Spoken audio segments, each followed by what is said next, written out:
Honestly, I had no real interest in starting Black Clover. I tried the anime with some friends a few years ago and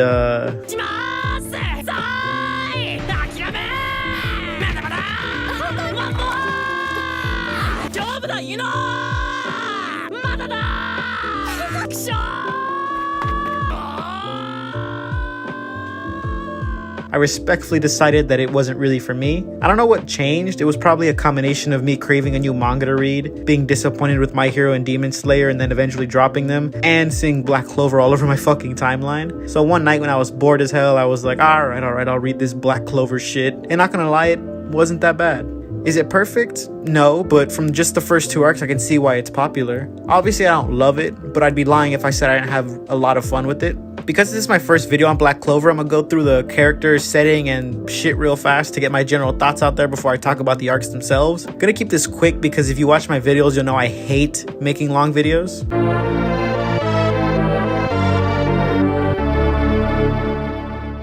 Gotta talk about the main boy first, and I gotta say, I really like Asta. Yeah, he's a tad annoying at first, and he has Chosen One vibes, which I'm not really excited about. But that aside, his motivations are solid, his design is great, and his drive to be the Wizard King is something I can get behind. The level of hard work he puts in just makes it really difficult to hate him, and his dynamic with Yuno is really enjoyable to read.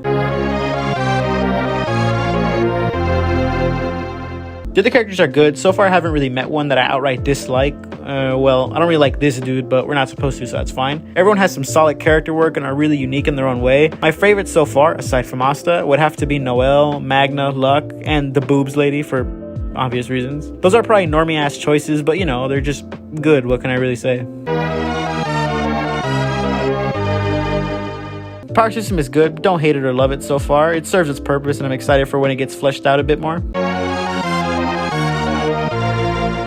Clover Kingdom is interesting because I love reading stories with a shitty political hierarchy. That isn't too prevalent to the story itself yet, aside from some character moments, but it adds some life to the world. How Clover Kingdom's set up is also interesting and leaves some room for exploration of the country and its dynamic with the other kingdoms. For the most part, the manga is drawn really good. Occasionally it'll be confusing to know what's going on in some action panels, but the designs, spreads of locations, action, and just general panels are really nice. They're worth screenshotting and using as wallpapers, and I think that speaks for itself. And we're done. See, that didn't take too long. I decided to do the first 2 arcs instead of 1 just in case the video doesn't do that well and ends up being my only Black Clover video.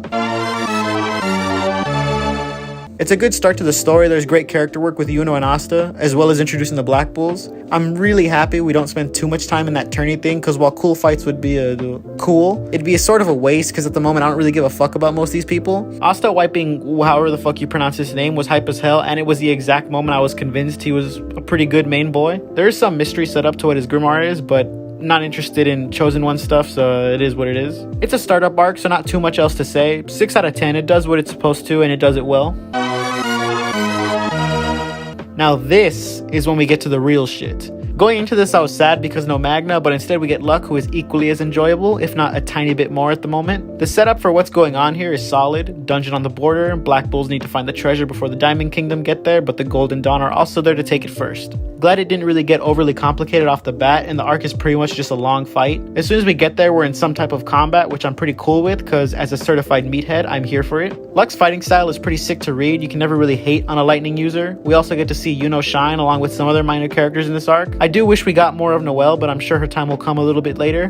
Luck vs Lotus was fun. I like that it wasn't a straight stomping. It would have been whack if they were wiping high-ranking dudes off rip. When Asta and Noelle arrive, they quote-unquote defeat Lotus, and he's gone for the rest of the arc, until the ending. Which is fine, I didn't really need more from him after that, honestly. The real villain here is Mars, and he's really good as a villain and takes the arc to the next level. No, he's not really the most complex, but like pretty much everything in this manga so far, he has his purpose and he serves it well. Yuno's fight with him is good. Every time Asta fights him, it's great, but the ending of the fight is kinda lame. Not a fan of Yuno's time-stopping insta-kill or whatever the fuck it is. I thought Asta's power-up / new sword was way better executed because we saw what it can do, but it didn't feel like an ass pull because there was still some struggle and he was still learning how to use it. The lore behind Mars was also interesting. I like that we're getting tidbits about other countries very early, and the way he was able to use 2 magic types because of his split grimoire leaves a lot of questions as to how you even do that in the first place. Magnolia was a good character and I wouldn't mind seeing more of her later. Her history with Noelle caught my eye instantly and I was waiting to see if I'd hate her or love her. Thankfully it's the latter. Klaus was whatever, didn't care for him, but his ability was pretty cool. What did bother me about him was his character change. I know that it's fiction, so you can't expect the slow burn of someone changing their perspective slowly, but it did feel a little off. Lux was more believable because he had already had a connection with the Black Bulls. I don't know, maybe I'm just nitpicking, but that didn't really sit right with me at first. Mars being alive and Lotus escaping with the treasure could have been lame, but I think it's a fitting end to the arc and leaves possibility for them to return as stronger villains or for the Diamond Kingdom to become a bigger threat later on. This arc was really good, but it wasn't anything outstanding just yet. I'm gonna give it a 7 out of 10. Overall, I can definitely see potential for Black Clover to be crazy good later on, but right now it's sort of just serving the purpose that it's aiming to, albeit very well, and I don't really mind that. I'm gonna keep reading because this is just the early stages and it'll definitely get better later on. If the video does alright, which for me is like 2 views, I'll make a video on the next arc, either the week after this comes out, or the week after that one, or not, we'll see. That's about it though. Later.